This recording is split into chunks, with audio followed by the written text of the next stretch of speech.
Hey guys, welcome back to another installation of Judging Books by Their Cover. Before we get started, I wanted to say if you have subscribed to my channel, thank you so much. I seriously mean it when I say I appreciate every single one of you. I do this for fun, but the validation of seeing you guys subscribe to my channel just brings me immense amounts of joy. If you haven't subscribed to my channel, please subscribe. Just click that subscribe button. It takes less than a second, totally free, and then you'll get notified when I upload new videos. Absolutely no downside to subscribing, so please subscribe.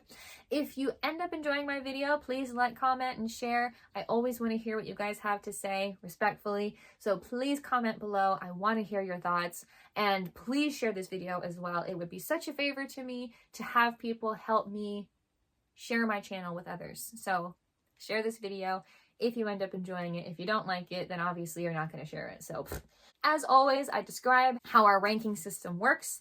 So in this video, I will be looking at 5 books. We always have 5 books that I've never seen the titles, never seen the covers. Supposedly, we'll find out. Sometimes you never know. And I will be reacting to them for the very first time and then placing them blindly into a rank. From 1 at the top being, this is my favorite, I love this so much, I don't even have to look at the back, I'm going to take this home and read it. To 5 at the bottom being, I would definitely need to at least read the back of the book before taking it, and then even then I might not want to read it. But that being said, let's go ahead and dig in. Ooh, okay. Interesting. Okay, so the first book that we're looking at today is called This Will Be Fun. I feel like I say that a lot. This will be fun. I usually say it sarcastically though, so I don't know if this is serious or sarcastic. The author is E.B. Asher, and it looks like we have a tagline and a review quote. Because the title is in the very middle of the page, it's part of the design of the image on the cover. And so is the author's name. And then it does say a novel as well. But the tagline is at the very top of the cover, and it says, 10 years ago, they saved the realm. It ruined their lives. Ooh, interesting. They saved the realm, and it ruined their lives. Ooh, that's so different. Normally, it's like you have protagonists that saved something, and then it changed their lives for the better. And so the fact that it ruined their lives, I'm very curious. So then we have the review quote that is at the very bottom that says, witty, romantic, and addictively fun. Not that that gives me much, but the author that quote is by Sarah Beth Durst. If you've seen any of my other videos from this, I've mentioned her before. She is one of my favorite fantasy authors of recent times. She wrote The Spell Shop and The Enchanted Greenhouse, and I love both of those books with my entire being. And so the fact that she venerates this book and says that it's good, it makes me want to take it home right away. But we're going to see. Let's go ahead and talk about the cover a little bit more. So what we have here is a design. It's not necessarily an image. It's not a picture or a photograph or a painting. It's more like a design. There's a ribbon that is going kind of looping around back and forth, like up and down, a very up close dagger. So this is all like computer generated, possibly drawn kind of images. So the dagger is at a diagonal going from the top right corner to the bottom left corner, and the ribbon is going in and out, around, up and down this dagger, and that is where the title, the author's name, and the words a novel are placed on this ribbon. And it's different colors. It's like pink and white, and some like darker magentas that are the ribbon and the font of all of the words. And placed around that are some other images. We have some pink, kind of more magenta roses that are peeking out from behind the ribbon. There's also some leaves, but they come also near the roses, so they may be part of the roses. But in some small places, and you wouldn't notice unless you're looking a little bit closely, there are some crystals or gems peeking out from behind the ribbon. And they're pink and green, which is, I love the color combination. There's also a castle peeking out from behind the ribbons. You mostly just see like two of the buildings, part of the castles that are sticking out. You see the flag on top of one of the little round building parts, and then one of the other building parts a little bit shorter next to it. There's also a tent directly next to that, which I think is funny. There's a castle and then there's just a tent. Are they going camping on castle grounds? I was like, I don't know why that's there. There's also a cup of coffee that's just kind of sticking out next to one of the roses that has steam coming off of it. So that just feels really funny too. Now we'll get into the people, because there are some silhouettes of people here as well. Now we have two pairs of people. On the top of this graphic, it looks like two women or two people with very long wavy hair, and they're facing each other, like they're having a conversation, as if they're like there's a short wall next to them and they're kind of leaning on it, and then they're talking, like facing each other talking. But it looks like one of them has her arm around the other, and so it looks like a very intimate conversation. It could be romantic, it could be platonic, it could be anything where an intimate relationship can happen. They're definitely not strangers. Then the other pair is at the very bottom of the whole ribbon graphic, and they're sitting on the ground, and there's like a mountain shape behind them. I don't know what that is. And they both look like they're wearing sailors' costumes, like in the silhouette, which is weird. It looks like a man and a woman, but it could just be one person with short hair, one person with long hair. Who knows? And they're sitting on the ground, like with their backs to each other, and then turning their torsos to face each other. Which also feels very intimate. So again, romantic or platonic, who knows? So there's a lot going on this cover, a lot of little clues of what could be involved in this story, especially the two pairs of people. And I love the title so much. I feel like I say that a lot. This will be fun. I have said that so much in my life. It feels like it's a naturally sarcastic saying, because it's like, not necessarily you mean fun, you mean like, oh boy, here we go. It's more like that, like, I don't know what's gonna happen, but let's see. And I usually say that because it's like, it'll be an adventure, who knows what'll happen, just this will be fun. And so that's how I take the title, because that's how I usually say it. And I love that. I think that makes this gotta be some sort of comedy along with romance, because it says romance in the review quote. It does say witty as well, which does kind of imply some comedic aspects, so I do love that. I think I would honestly pick this up right away, because I would see the title and be like, I love the title. And then I'd see the review quote and all the images and just be sold on it. So this one is going to go at number 1. Huh. Okay. Interesting. The next book that we're looking at today is called Thereby Hangs a Tale. The author is Spencer Quinn. It says below that, author of Dog on It. Like dog on it, but dog on it. Separate words. So that's clever, that's cute. This author is very much into dogs. There is a theme going on here. Before I get into that, I will say that the title is at the very, very bottom of the page, and then right below that is the author's name, and then right below that it says author of Dog on It. It's so weird to say. But right above the title it says A Chet and Bernie Mystery. Okay, we'll come back to that. At the very top of the cover it says the New York Times bestseller. And then there is a review quote right below that on the left that says, Chet is a canine Sam Spade full of joie de vivre. And that review quote is by Stephen King. I genuinely look at this cover and could not have ever guessed that Stephen King would have provided a quote for this book. And I'll explain why.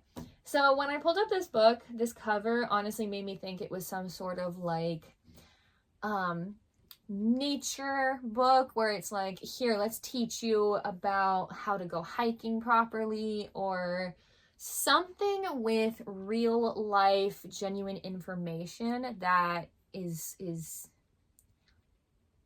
applicable to things. I would not have guessed that this is a mystery that involves a dog being part of the mystery solving.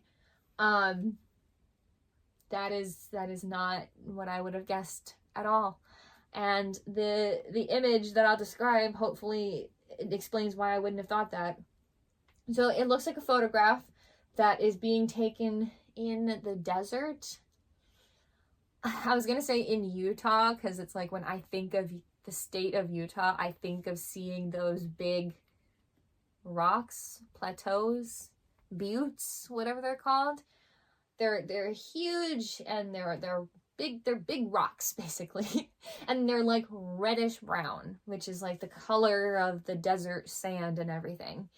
And it is a very clear photograph of that during the day, where there's like not a cloud in the sky. The sky is bright blue. It's like almost like a summer day. There's no clouds in the sky. I see a camping van like close, like in the distance, like close to the rocks, because the rocks are not that close to us.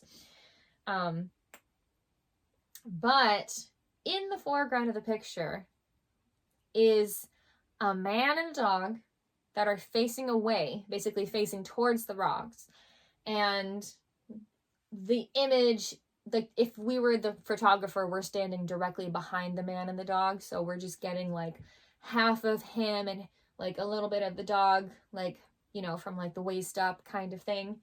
And they're looking at that camping van in the distance.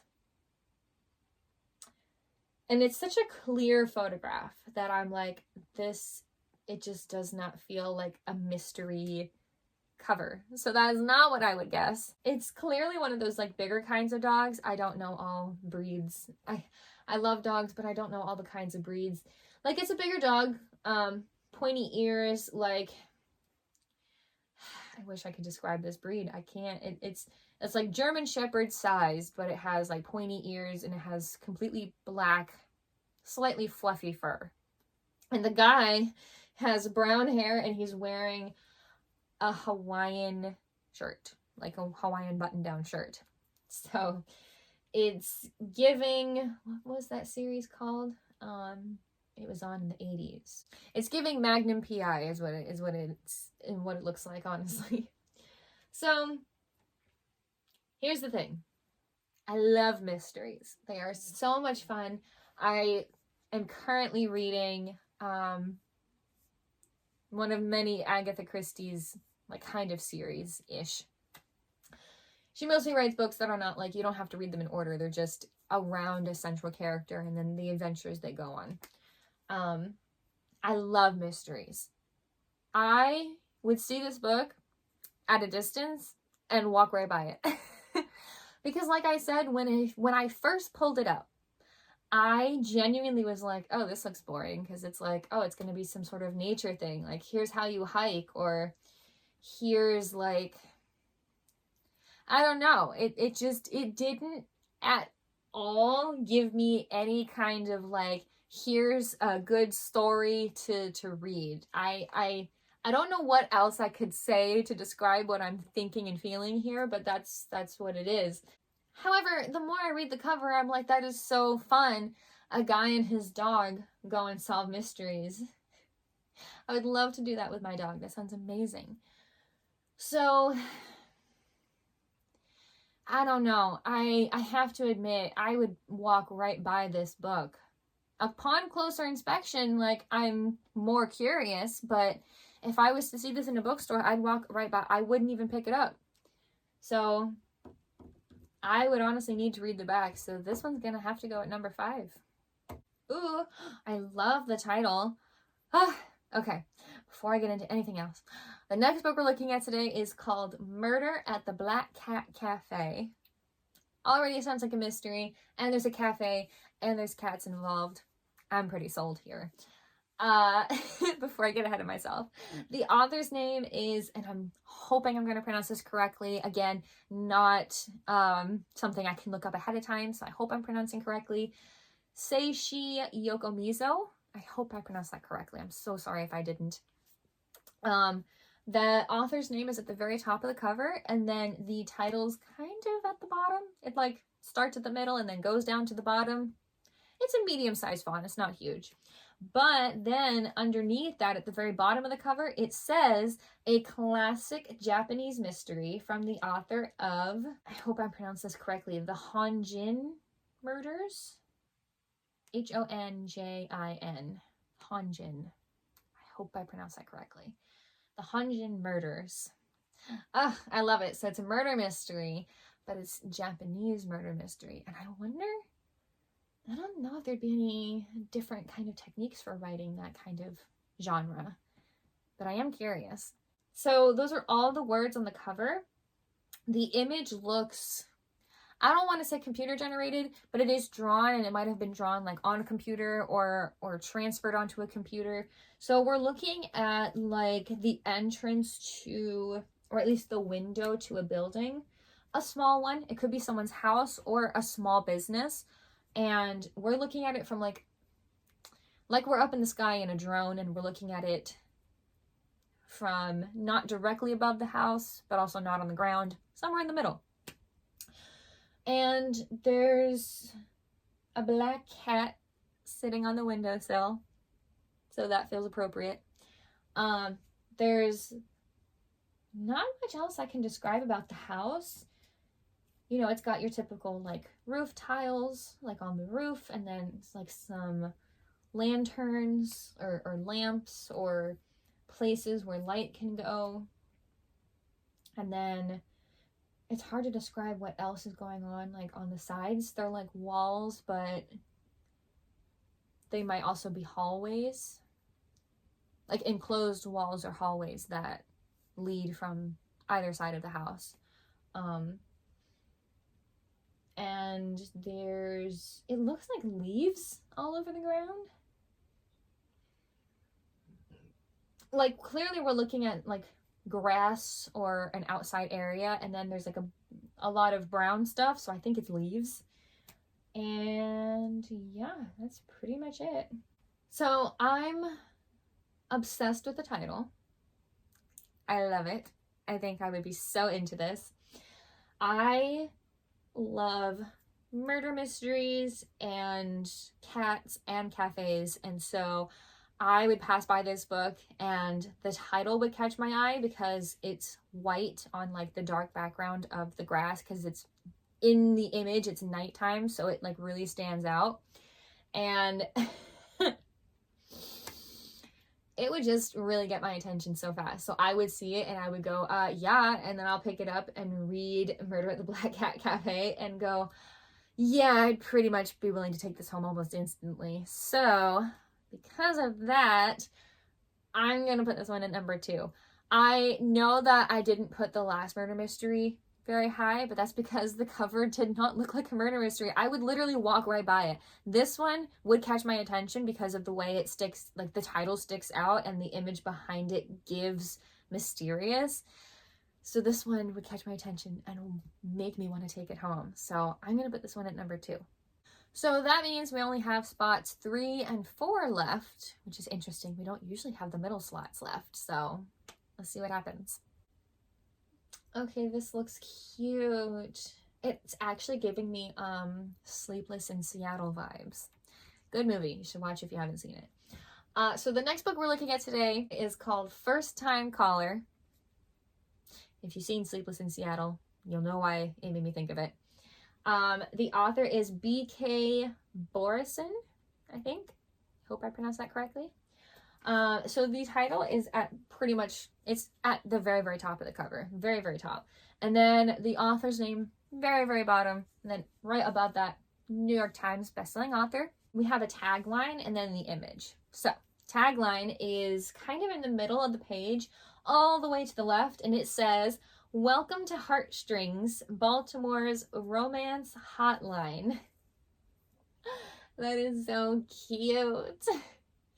So the image that we're looking at, before I get into the image, the background of this cover is so cute. It makes me think of Valentine's Day because there is a long vertical line going down the center, and either side, you know, of the split is the palest pink on the right and then the palest yellow on the left, and it is like Valentine's Day. It makes me think of those little chalky heart candies, and so that's why I think Valentine's Day when I see this, especially because the image that we're looking at is pink and orange. So it looks like a drawing, honestly, and we have two people that are sitting on, I don't even know what it is. It looks like a giant radio. I'm gonna go with a giant radio, honestly, because that's what it looks like. But they're like small. Like the radio is big and then they're small. So on the right is a girl, a woman. She's drawn, so she's like tinged pink. She's wearing like a t-shirt and like long pants and sneakers, but it's all like different shades of pink. And then her skin is like not necessarily super pink, but a little bit because everything else is. But it does look like she has auburn red-ish kind of hair. And she has her legs like one crossed over the other, like her arm resting on her leg, like she's relaxing. And then in her other hand, she has a phone, but the phone is an old phone, like from the 90s, like the one where when you hold up your hand to signal phone to someone and you have your pinky out and your thumb out like this, that kind of phone that you're signaling that has the speaker on one end and the receiver on the one end and you have the place to hold it in the middle. The one you'd kind of see in the 90s and the 80s. And then on the left is the guy, a man. He is tinged orange. He's wearing like a button down, like a long sleeve button down, but it's rolled up to his elbows. And his long pants might be jeans, hard to say. He's also wearing sneakers, but he is tinged orange. Like all of his clothes are a different shade of orange. And he has headphones on. They don't look like they're from a specific era, but you know. And there is a cord going between the phone that she's talking into and listening into and the headset that he's wearing, and it's kind of like looping around everywhere. So this is super cute, super adorable, obviously a romance. I think I would so pick this up. I think it's so cute. I think I would want to read this around February, around Valentine's Day. This is adorable. I could easily see me picking this up and wanting to read the back and even more likely take it to read it. So this one is going to go at number 3. So that does mean that our last book for today goes at number 4. Hopefully I like it. At least it's not the very bottom. At least it's somewhere in the middle. Ooh. Okay, this one is very cool looking. It looks very elegant. Oh, I love it. So the last book we're looking at today that goes at number 4, regardless of how I feel, is called The Tainted Cup. At first, just that title, it really gives me nothing. So let's move forward. The author is Robert Jackson Bennett. Bennett, like Pride and Prejudice. It's such an elegant cover. Literally, if I was looking at this, I would think I was picking up an expensive box of chocolates because it has like the design. It's very, geometrical and symmetrical and has wording worked into the design, and it's just very, very elegant. So the author's name is at the very bottom of the cover, incorporated into the design. The title is in the very middle of the cover, also incorporated into the design. And then at the very top, it does say nationally best-selling author. And right below that is a review quote that says, "A thoroughly satisfying delight from start to finish." And that's by the New York Times Book Review. That doesn't give me much. I like review quotes when they give me something, but that doesn't give me much at all. So here's what's really cool about this book. Like I said, it looks like a box of chocolates. That's like super, super elegant. It also could look like a playing card because of the way the corners, each corner of the book has like a specific repeated image.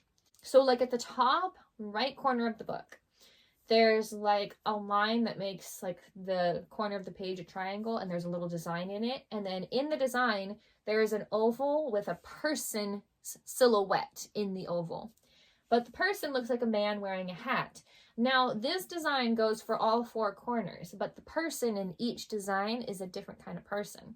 The one at the top right is the man. The one at the top left looks like she might be a woman, has like a long dress, possibly dress on. The one at the very bottom left also looks like a woman. She looks like she's wearing a long gown that flows out, has a long train. And then the one at the very bottom right looks like it might be a man. I think might be wearing like a suit. You can kind of see a little bit of like the jacket shoulders. The author's name and nationally bestselling author are like fixed into that in a very geometrical way that feels very satisfying and symmetrical and just really nice looking. And then in the middle is where the title is. Now it looks like, what's it called? Like a seal? Like, you know, when you hear like the president's seal, it's like an image, and then it has like a scroll or like something, and it's a seal. It like symbolizes a person or something. That's kind of what it looks like. There's like a bouquet of flowers, but it has like its roots still attached, like it's a plant instead of a bouquet. And the roots are like, you know, extending out. And each of the center of the flowers is a human skull, which is very cool. And there is a little bird like kind of flying around there. The other part is there is like a chalice kind of cup that is turned on its side, like it fell over near the roots of the flower plant. And then there's like a scroll across the middle of the flowers that has the title, The Tainted Cup. And I'm assuming the cup below there in the image is part of that. The other really cool part of this cover that feels out of place but clearly has to come in somewhere is it looks like there's vegetation, vines, some sort of greenery that is growing over the spine of the book. Like it's been sitting in the forest, and the forest is reclaiming the spine of the book, and it's growing into the cover, which is so cool. So the review quote doesn't really give us much. The Tainted Cup also doesn't give us much, but this cover is very elegant and cool. I don't know what this could be about, honestly. The Tainted Cup and then having the emblem, it feels like we're gonna be somewhere with some people higher up in society. Like I said, it looks like an emblem, and then the cup looks like more like a chalice than just like a regular cup. So it doesn't look like we're just gonna be in someone's like regular studio apartment and their cup that they got from the grocery store is tainted. It looks like we're going to be at some sort of manor or estate or somewhere with people higher up in society, and there was a tainted cup.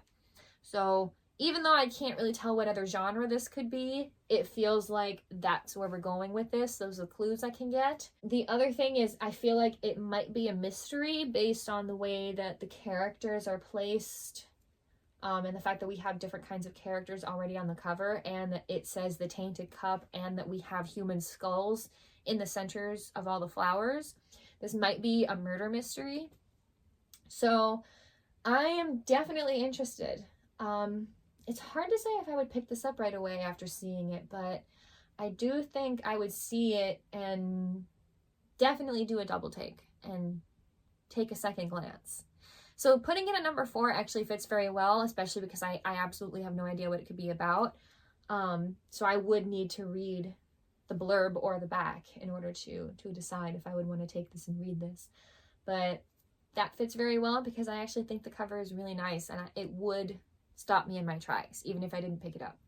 So that is all for this week's video. Let me know in the comments what you guys think, because I'm incredibly happy with this placement.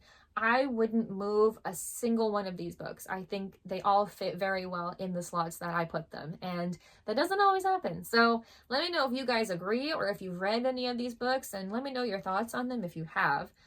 But that is all for this week's video. Thank you guys so much for watching, and I will see you all in the next video.